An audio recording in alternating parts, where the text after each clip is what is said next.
Hello dear learners, welcome back to our English class. I hope that all of you are doing well at your homes. So, do you all remember the lesson that we were discussing? Yes, we had begun with the second unit and the name of our unit is Bonds of Love. In our second unit, we were discussing a story, right? And the name of our story is, yes, Maternity by Lilika Nakos. Very good. So, who can tell me the name of our central character? Do you know? Yes, the name of our central character is Mikhali. So, in the coming paragraphs, that is paragraphs 3 and 4, we see that the writer is introducing to us the central character Mikhali. Mikhali is a young boy of 14 years old. Now, there's something special about him. What is that? Yes, he's an orphan. He lost his mother. How did his mother die?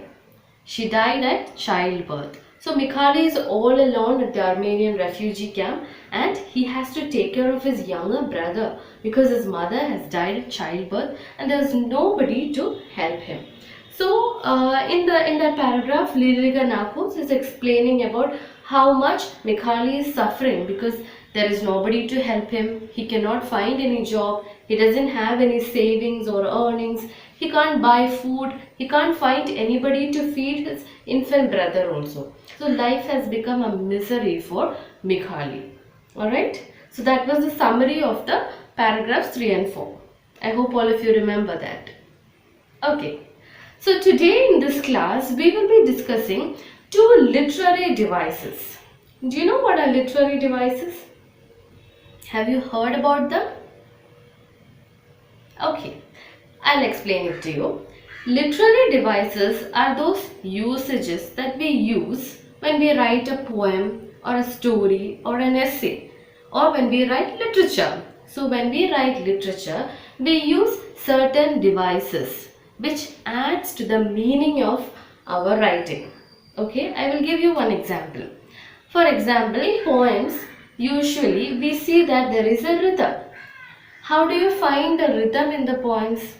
When you read, you see that some words are repeating and some words are rhyming. Yes. So the rhythm and the rhyme that we see in poems are an example of literary devices. So like that, there are a lot of literary devices that we can use while we are writing literature. In the story, Maternity, in the paragraphs that we just read, that is paragraphs 3 and 4, there are two major literary devices used. So in this class, we will see which those two literary devices are. First literary device used in the text, Maternity, is rhetorical question.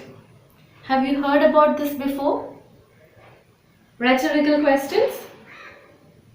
Okay, so I will explain that to you. Now, what are questions? Why do we ask questions? Yes, because we want to get an answer. To get clarifications, we ask questions. There are different types of questions, right? Can you name few examples? Very good. There are WH questions. Questions which start with the letter WH, like what, when, where, why, which, etc. Alright, another example? Yes or no questions. Very good. And when you are writing exams, you know a lot of questions, right? Textual questions, comprehension questions, etc. Alright. So these are different types of questions. But for all these questions, there will always be an answer. Yes. If you ask a WH question, for example, when I am going to the market and if somebody is asking me, where are you going? I will say, I am going to the market. So I asked a question and there is an answer. But in rhetorical questions, there is no answer. So that is the first speciality of rhetorical questions. These questions are asked not to get an answer, but to give a meaning to the readers or to the listeners. How is the meaning given? In rhetorical questions, we usually ask something which is known to everybody or something which is very obvious. For example, when it is raining, Somebody will come and ask to us, oh, it's raining heavily, right? Is that a question? No, it's a rhetorical question because we also know that it is raining. So here the meaning is that it is raining heavily. So in rhetorical questions, you are not supposed to give an answer, or an answer is not expected in rhetorical questions. So why do we ask rhetorical questions? In literature, rhetorical questions add a dramatic effect to the meaning. First of all, it adds a dramatic effect to the meaning. And secondly, it helps in strengthening something that we are saying. So it helps in strengthening the meaning and it adds a dramatic effect. So in the story Maternity, where do you find the rhetorical question? In the lesson Maternity, the rhetorical question goes like this. Who would have accepted Mikhali's services when his own compatriots had chased him from the quarters? So this is not a question for which there is an answer, but it is a rhetorical question explaining about Mikhali's misfortune. Can you spot the rhetorical question in the passage? Who would have accepted Mikhali's services when his own compatriots had chased him from the quarters? This is an example of a rhetorical question. I'm going to give you a short assignment. I want all of you to make at least 4 rhetorical questions based on our lesson.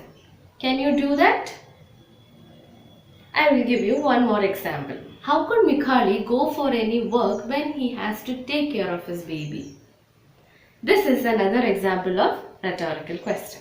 Okay, so try to make at least 4 rhetorical questions from the story Maternity. I hope you're clear with rhetorical questions. Okay, now we will move on to the second literary device used in the story. That is a simile. I'm pretty sure that most of you have heard what a simile is, right? Okay, then who can tell me what is a simile?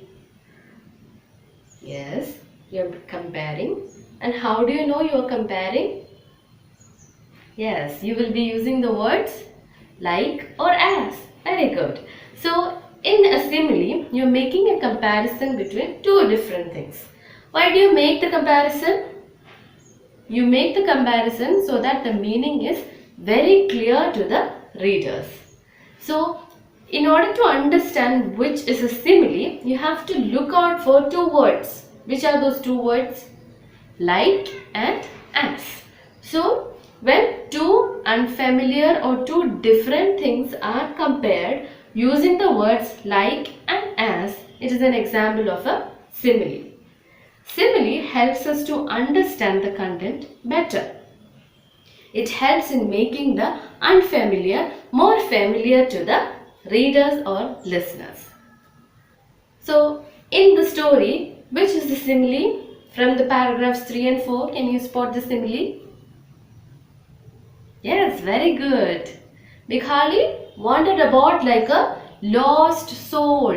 So here, the wandering of Mikhali is being compared to a lost soul. A lost soul which is also wandering, like that Mikhali is also wandering in the refugee camp for help. So this simile helped us to understand the suffering of Mikhali in a better way. So that is the function of similes. Can you write more similes?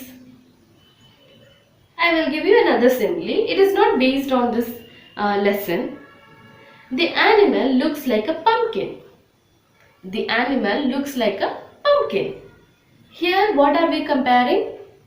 Yes, we are comparing the animal with the pumpkin, right? So this is another example of simile. Can you prepare at least 2 similes from the story Maternity? So what did we learn in today's class?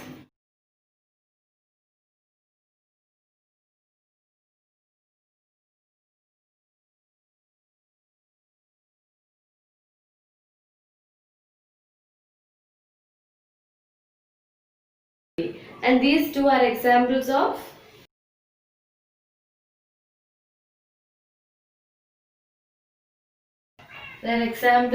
literary devices. So I hope that all of you liked today's class, and please do read the story, and in the next class we will discuss another aspect of our story. Thank you. Stay home and stay safe.